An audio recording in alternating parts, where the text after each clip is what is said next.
Esse é um dos investimentos mais promissores que eu já vi na renda fixa dos últimos anos. E eu tenho certeza que depois desse vídeo você vai considerar colocar ele na sua carteira de investimentos. Antes de começar esse conteúdo, eu vou pedir que você se inscreva no canal para estar sempre antenado, recebendo todos os nossos vídeos que nós soltamos aqui sobre fundos imobiliários, renda fixa, investimentos internacionais, ações e por aí vai, economia, educação financeira. Compartilhe esse conteúdo com quem também precisa melhorar o retorno da sua carteira de investimentos e, obviamente, não esqueça de curtir este vídeo aqui. Like ainda não é tributado, tá? Bom, vamos lá. Se você assistiu algum vídeo meu ou se você acompanha a minha carteira na Finclass ou já acompanhou as minhas recomendações de investimento, você provavelmente sabe que todas as minhas recomendações são muito bem embasadas em estudos matemáticos, tá? Só que eu tô vendo um grande número de analistas e influenciadores de finanças fazendo várias recomendações de investimento sem o mínimo de embasamento quantitativo, ou seja, sem o mínimo de embasamento matemático. Esses analistas são os que eu costumo chamar de inimigos da matemática. Então, por favor, editor, coloque aqui inimigos da matemática, tá certo?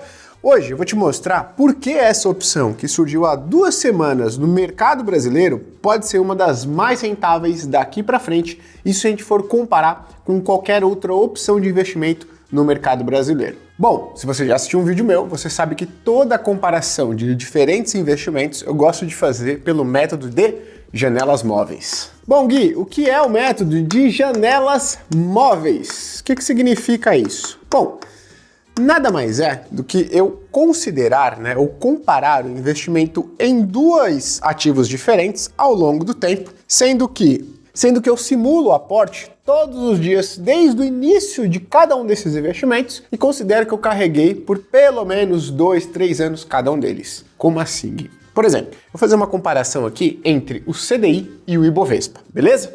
Então o que eu vou considerar? Desde lá do dia 1º de janeiro de 2006, eu vou considerar uma aplicação tanto no CDI quanto no Ibovespa, perfeito? Então, no dia 1º de janeiro de 2006, eu vou considerar um aporte de R$100 no CDI e um aporte de R$100 no Ibovespa. Depois, eu vou verificar quanto que esse aporte aqui rendeu depois de 3 anos, ou seja, quanto que ele rendeu lá até o dia 1º de janeiro de 2009, tá?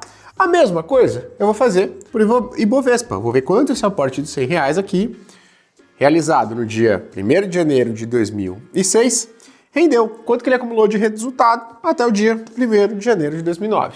Isso é uma janela móvel, é uma janela de 3 anos. Segundo aporte que eu vou fazer para comparação entre o CDI e o Ibovespa, vai ser o aporte que eu realizei no dia 2 de janeiro e vendi no dia 2 de janeiro de 2009. Eu vou fazendo isso durante todos os dias, até chegar no dia de hoje. Caraca, Gui, mas você vai analisar milhares de janelas, de 3 anos? Exatamente. Porque o que eu quero te mostrar com esse tipo de análise? Eu quero te mostrar quão consistente foi o CDI ao longo da história em superar o Ibovespa em janelas de pelo menos 3 anos. Por quê? Porque você não faz um investimento no CDI pensando em resgatar daqui a um mês, você não faz um investimento no Ibovespa pensando em resgatar daqui a uma semana. Nós, pessoas físicas, fazemos investimento pensando em carregar por um médio e longo prazo, porque é aí que está a maior eficiência do nosso recurso, tá certo? Então, por isso que eu gosto de analisar esse tipo de janelas. E quando você analisa janelas de 3 anos, mais de 2.000, 3.000 janelas, você fica muito mais seguro ou segura de que você está no caminho certo.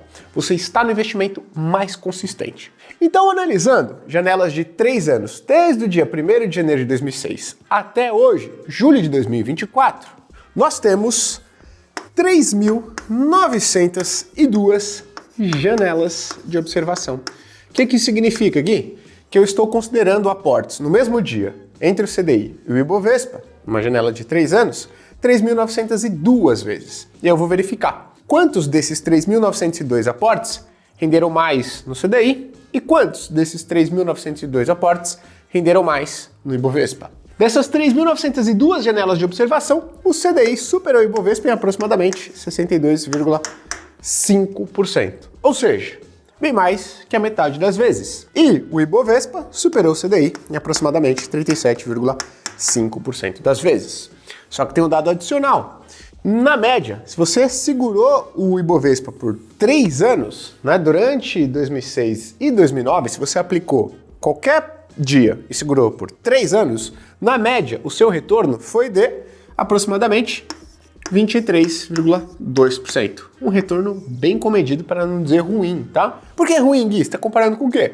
Bom, estou comparando com o CDI. E o CDI, na média, no mesmo período, entregou um resultado de 31,4% na média. Então, se você aplicou qualquer dia, entre o dia 1º de janeiro de 2006 e julho de 2021, e segurou por pelo menos 3 anos esse resultado, chegando até agora, julho de 2024, você teve um retorno médio nesse período de 31,4% no CDI, acima do Ibovespa. Ou seja, correu menos risco, teve mais retorno. Então o que a gente pode dizer analisando esses dados? Poxa, que o CDI foi mais consistente do que o Ibovespa, né? Ou seja, na maior parte das vezes ele entregou um retorno superior ao Ibovespa. Um outro detalhe interessante, o retorno médio foi consideravelmente maior do que o retorno médio do Ibovespa, tá certo? Então, esse é o método de janelas móveis. Ele nos dá muito mais conforto do que fazer com o nosso dinheiro.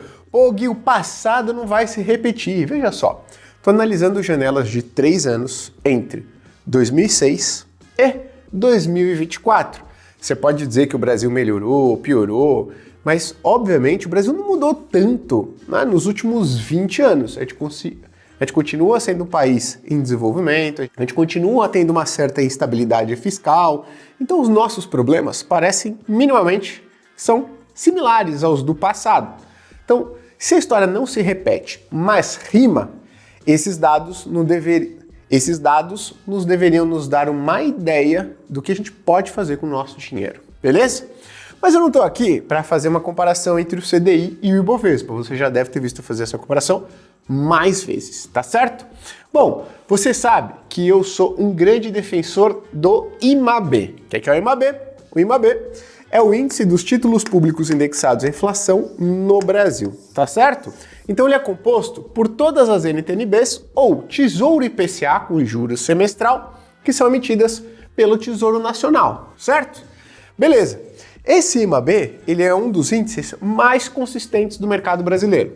Ou seja, se a gente for pegar ele pelo período de janelas móveis, a gente vai ver que ele consistentemente supera vários outros indicadores do mercado brasileiro. Então vamos lá. A gente viu aqui que o CDI tem uma consistência alta em superar o Ibovespa nos últimos quase 20 anos aí, certo? Em janelas móveis de 3 anos. Agora vamos comparar o IMAB contra o CDI nesse mesmo período, fazendo exatamente a mesma comparação. Qual que é a consistência do IMAB em superar o principal índice do mercado financeiro brasileiro? Bom, essa taxa de consistência do IMAB frente ao CDI é de 79%. Ou seja, o CDI ficou à frente do IMAB, nessas janelas de 3 anos, somente em 21% das observações. O que significa? Significa que se você aplicou o seu dinheiro no IMAB entre 2006 e 2021 e segurou por pelo menos 3 anos, a chance de você ter superado o CDI é de quase 80%. Enquanto a chance da sua aplicação no CDI ter ficado à frente da aplicação no IMAB é de 21%. Isso é o que eu diria que nós estamos nos alinhando à matemática. O que eu quero ver? Eu quero ver historicamente quais foram os retornos mais consistentes e indo dando preferência na minha carteira de investimentos, na carteira de investimentos que eu recomendo para os meus clientes, para esses ativos mais consistentes, certo? Isso é ser aliado da matemática. Ser inimigo da matemática é escolher investimentos sem olhar esse tipo de estudo, tá certo? Por isso que eu digo que tem muitos analistas, influenciadores inimigos da matemática. Você fala, caraca, Gui, pô, IMAB é muito consistente. E o retorno médio nessas janelas de 3 anos, né? nesse período aí? Como é que ficou? Bom, a gente viu que no CDI foi um retorno médio, né, de 31,4%. Então vou colocar aqui, retorno médio no CDI 31,4%. E o retorno médio do IMAB no mesmo período foi 43,2%. Olha só, um retorno bem maior do que o CDI. Lembra que o CDI já tinha ficado bem acima do Ibovespa, certo? Esse retorno médio do IMAB em janelas de 3 anos é quase o dobro do retorno médio do Ibovespa no mesmo período. Cara, você fala, pô, Gui, então o IMAB é o campeão dos campeões, tá certo? Então eu tenho que procurar ativos, ETFs, fundos de investimento que repliquem o IMAB? Não, tá? Existe uma gama de índices no mercado financeiro brasileiro que são chamados IDKAs. talvez você nunca tenha ouvido falar dos IDKAs, tá? O mercado financeiro não é um lugar de mentes muito criativas, né? E não muito amigáveis também, porque esse nome é um nome muito ruim, né? IDKA, o que significa isso, Gui? Basicamente, isso significa Índice de Duração Constante, tá? O que é um índice de duração constante? É um índice que busca investir em uma classe de ativos, mas que, ao longo do tempo, ele visa manter um prazo de vencimento estático, sempre único. Vou te dar um exemplo. Se eu estou analisando um IDKA, tá? De IPCA+, ou seja, indexado à inflação, de 3 anos, o que isso significa? Que se eu investir em um fundo de investimento que busca seguir esse IDKA, IPCA, 3 anos, eu vou investir nele hoje. Então, por exemplo, hoje, dia 1º de julho de 2024. O prazo médio de vencimento dos ativos que estão dentro desse fundo vai ser de 1º de julho de 2027, tá? Mais ou menos. Pô, Gui, passou um mês. Eu estou analisando agora esse fundo no dia 1º de agosto de 2024. Qual que vai ser o prazo médio de vencimento desse fundo que segue o IDKA, o Índice de Duração Constante, indexado à inflação, 3 anos? Bom, vai ser 3 anos para frente ao dia de hoje. Então, vai ser mais ou menos o dia 1º de agosto de 2027. Então, conforme o tempo vai passando, a composição desses índices e, consequentemente, dos fundos que buscam replicar vai mudando. Eles vão colocando um pouquinho mais desses ativos um pouco mais longos e reduzindo esses ativos um pouco mais curtos. Para quê, Gui? Para ficar sempre com um vencimento constante no período que ele está querendo seguir. Nesse caso, no nosso exemplo, 3 anos. Você fala, caraca, Gui, mas que doideira, por que alguém quer investir em um fundo de investimento? Ou por que alguém quer replicar um índice que tem um vencimento ou uma duration é a medida de risco mais utilizada para você ver as oscilações de um ativo de renda fixa? Por que alguém investiria em um ativo, em um índice, em um fundo que tem a duração constante? Bom, por quê? Porque se você fizer estudos, análises, principalmente as de janelas móveis, você vai verificar que alguns desses índices de duração constante apresentam uma consistência em superar o próprio IMAB. Olha que doideira. Então, se você conseguir montar um fundo de investimento, pode ser um ETF, pode ser um fundo de investimento que busca replicar esse índice, que mantém uma duração constante em determinado prazo, formado por determinados ativos, ele pode superar até mesmo o IMAB, um dos índices mais consistentes e mais rentáveis do mercado brasileiro. Você deve estar pensando, caraca, Gui, eu duvido. Você duvida? Bom, então vamos lá. Aí nos últimos meses, eu peguei para fazer estudos sobre esses IDKAs. E aí me chamou a atenção um índice específico, que é qual? É o famoso IDKA 15 anos. O que significa isso, Gui? O IDKA, IPCA, 15 anos. Significa que esse índice ele é formado por títulos indexados à inflação, títulos públicos indexados à inflação, e que essa composição vai ter sempre um prazo médio de vencimento muito próximo de 15 anos.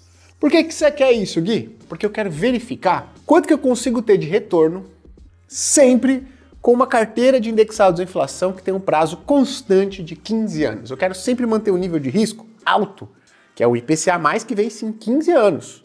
É o nível de risco alto. O que é o nível de risco alto para renda fixa? Oscilações relevantes de preço. Por conta do quê? Por conta da famosa marcação a mercado. Tá certo? Então, Gui, por que você quer um IDKA IPCA 15 anos? Porque eu estou de olho no comportamento da marcação a mercado. Eu quero verificar se esses índices, se esses ativos vão me trazer um resultado legal ao longo do tempo, uma consistência em superar o CDI, o Ibovespa e o tão consistente IMAB, certo? É isso que eu quero verificar. Bom, então eu peguei esse IDKA 15 anos e eu quero verificar o quão consistente ele foi em superar 3 caras. Que caras são esses? Primeiro, o Ibovespa. Eu quero ver qual que é a consistência dele em bater de frente com o Ibovespa, o principal índice de ações do mercado brasileiro. Depois eu quero ver como ele se comportou contra o CDI, principal índice do mercado financeiro brasileiro, principalmente quando o assunto é renda fixa. E depois eu quero para a última luta, o chefão, o último embate, para verificar como é que ele se comportou frente ao IMAB. Então eu vou fazer esse estudo de janelas móveis no mesmo período, só que agora o embate vai ser entre IDKA e Ibovespa, CDI e IMAB. Bora lá? Primeiro, IDKA 15 anos, IPCA, contra Ibovespa. O que isso significa, Gui?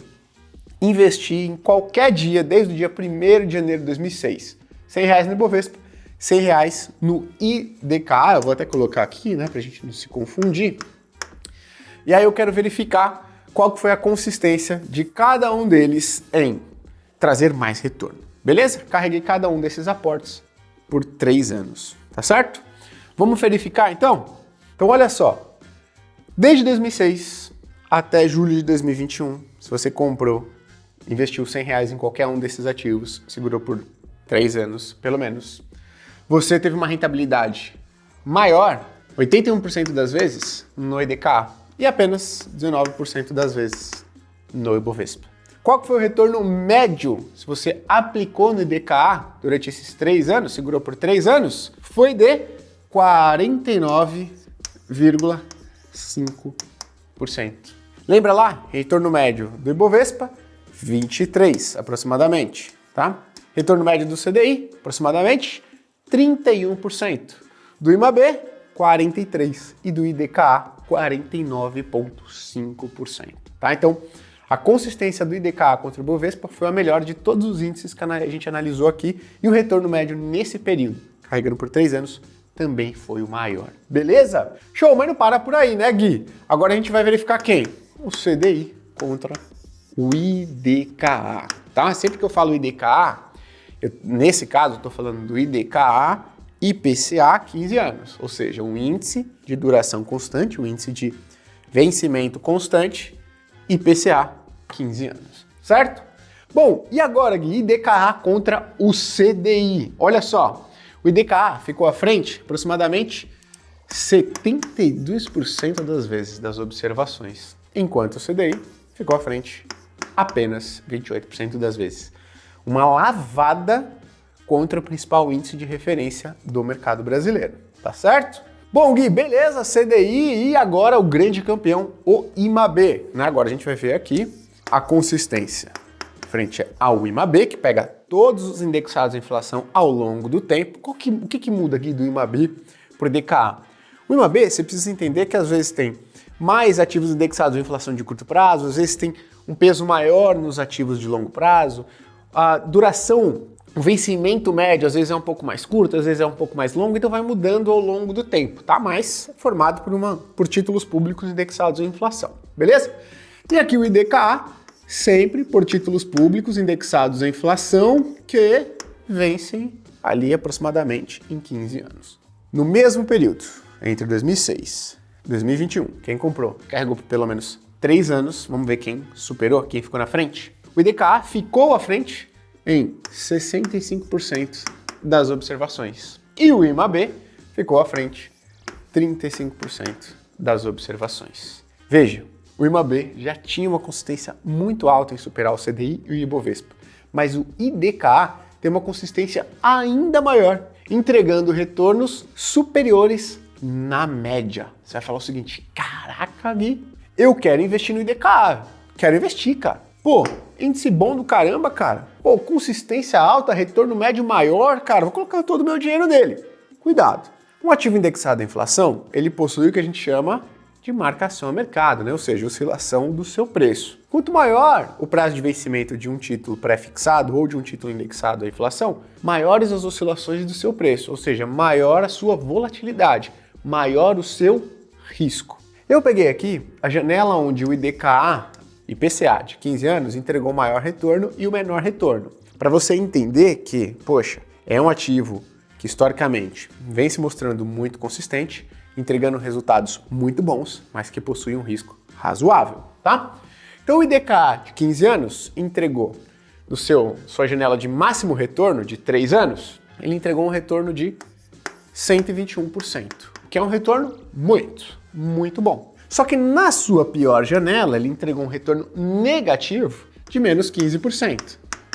Se você for entender aqui por assimetria, poxa, cara, na melhor janela ele me entregou um resultado de 121% positivo. Mas na pior entregou um resultado de menos 15%. Pensa só, você está falando que você investiu em um ativo, passou 3 anos, depois de 3 anos, ele entregou um resultado negativo de menos 15%. Então não é trivial, ele possui um nível de risco razoável.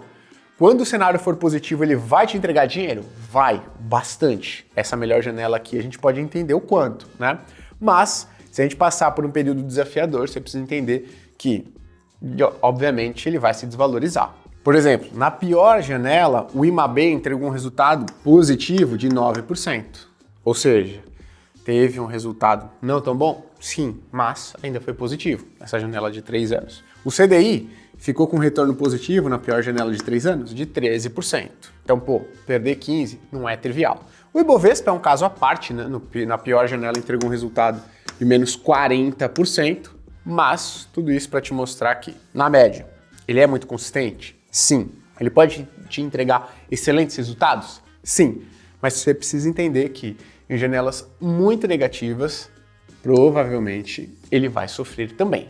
Ah, Gui, legal, então agora, poxa, o que você está me mostrando aqui? Eu estou mostrando para você que historicamente, investir nesse índice aqui, ou buscar um ativo, um ETF que replica minimamente esse índice aqui, seria muito consistente em trazer retorno frente às principais opções do mercado financeiro e seria bem rentável, né? Tanto na média quanto nos melhores momentos. Atualmente, o nível de taxa dos ativos indexados à inflação está muito bom. Então, o cenário prospectivo, o cenário para o futuro, para esse ativo, para esse índice IDKA, IPCA de prazos mais longos, na minha visão, ele é bem positivo, tá? Aí você vai me perguntar, Gui, como eu acesso esse cara? Olha só, tem um ETF novo no mercado. O que é um ETF? Um ETF é um fundo passivo, tá certo? Um fundo passivo que busca replicar um determinado índice. O fundo passivo significa que ele é um fundo de investimento e todo o dinheiro que entrar lá, ele vai buscar dividir exatamente como um determinado índice, tá certo? Pô, Gui, então tem algum ETF novo que replica exatamente o IDKA 15 anos IPCA? Não, ele não replica exatamente o IDKA 15 anos, tá? Mas é um índice formado pelos títulos públicos indexados à inflação de prazo mais longo, que tem uma duração, ou seja, um nível de risco ali da renda fixa de 14 anos ou mais. Perfeito? Ou se você quiser, né? Mais que 14 anos. Então é um nível de risco muito similar ao IDKA 15 anos. Esse é um ETF novo. Você vai falar o seguinte, Gui, que ETF é esse, cara? Que eu já quero colocar meu dinheiro, já quero sair correndo e colocar meu dinheiro. Olha só, calma, não coloca o dinheiro ainda, deixa eu te explicar como é que funciona esse ETF. Esse índice aqui, ele é fornecido, ele é gerado, né, o histórico, todo o backtest foi gerado pela Teva, tá? O que é a Teva, Gui? A Teva é uma empresa no Brasil que ela é fornecedora de índices. Então ela cria esses índices, ela faz todos esses estudos, backtests para gestoras de fundos de investimento. Quando as gestoras encontram algum índice consistente, rentável e que elas acreditem que faça sentido para o mercado financeiro brasileiro, elas, junto com a Teva, falam, vamos lançar um ETF ou vamos lançar um fundo de investimento que replique esse índice. Então a Teva criou um índice que ele é similar ao IDKA 15 anos. Que índice é esse, Gui? Você pode inclusive entrar no site da Teva e consultar, tá? Qual que é a metodologia, tudo certinho. Mas o nome do índice é ITBR, tá? Não é um nome muito bonito, muito agradável. Eu falei para vocês, né, logo no começo do vídeo que o mercado financeiro não é muito criativo nessas coisas, mas é o ITBR IPCA, né? Vou reduzindo aqui o nome, ultra longo. Então o nome desse índice criado pela Teva, né, é um nome, bom, muito ruim, óbvio, né? Já tinha falado para vocês aqui, eu não quero nem que vocês se prendam nisso daqui. É o ITBR IPCA ultra longo. Mas enfim, esse vai ser o índice, né, que ele vai ser replicado por esse ETF que eu tô falando. Você deve estar se perguntando o seguinte, Gui, qual que é a composição desse índice hoje? Bom, a composição desse índice hoje, você pode entrar no site da Teva e verificar, tá? Mas ele é o seguinte, ele vai ter 20% de NTNB. O que é NTNB? É o Tesouro IPCA+, tá? Que NTNB é o nome institucional para o negócio. Então, quando você quiser parecer mais inteligente, numa mesa de amigos, de amigas, você fala, poxa, eu invisto em NTNB, né? Essa pessoa, nossa, o que é isso? É muito difícil, hein? Sofisticado. Você vai falar, o Tesouro IPCA, mas é para institucional, tá?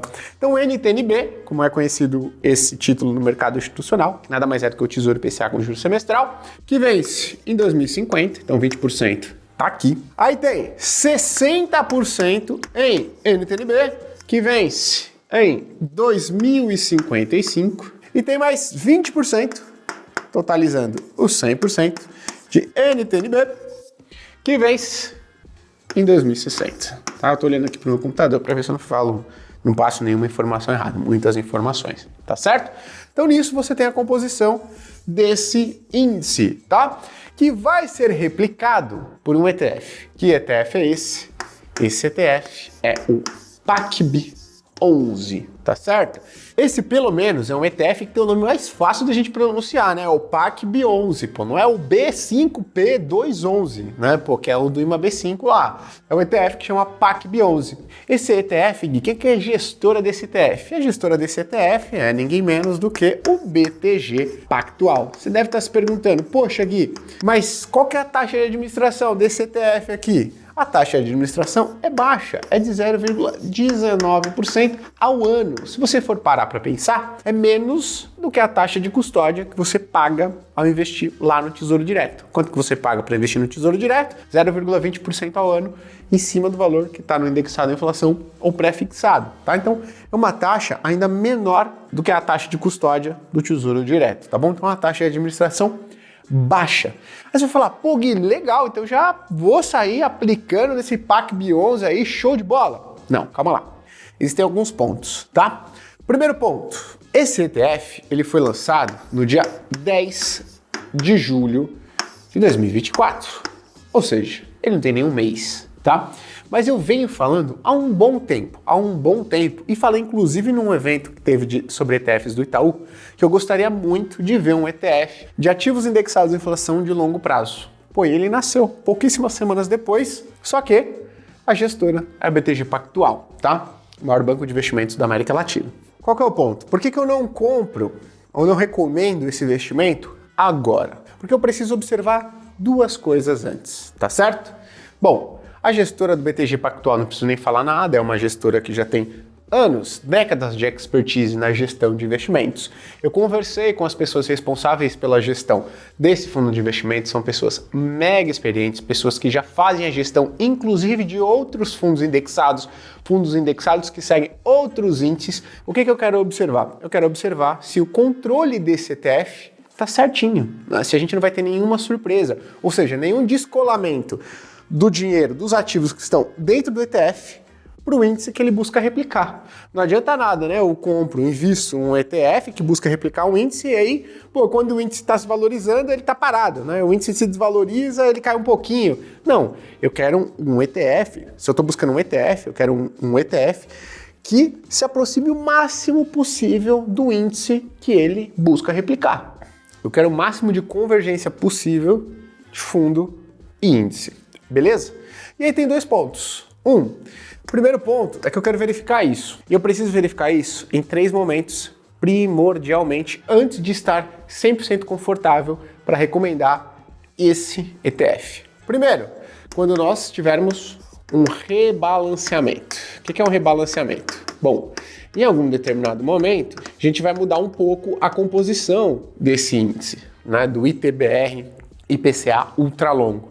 Até vai reduzir um pouquinho o NTNB 2050 e vai aumentar um pouco a 2060 ou a 2055. Para quê, Gui? Para ficar com a duração, o prazo médio de vencimento maior do que 14 anos. Lembra que é o seu objetivo. Então vai passar algum tempinho, a Teva vai fazer essa alteração no índice. E eu quero verificar se a equipe de gestão do BTG vai fazer isso com o máximo de aderência possível. Né? Não vai ficar nenhum dia desequilibrado com relação à composição do índice. Então, rebalanceamento, vou ficar atento. Tá certo? Se passar liso, show de bola. Ponto positivo. Um outro momento que eu vou ficar bem atento, quando houver o pagamento de juros, tá certo? As NTNBs funcionam como se fosse o Tesouro IPCA mais com juros semestral. O que isso significa? Significa o seguinte, que toda NTN-B ou todo Tesouro IPCA+, que paga juros e que vence em ano ímpar, aqui no caso a 2055, né, NTN-B 2055, ela paga juros em maio e em novembro.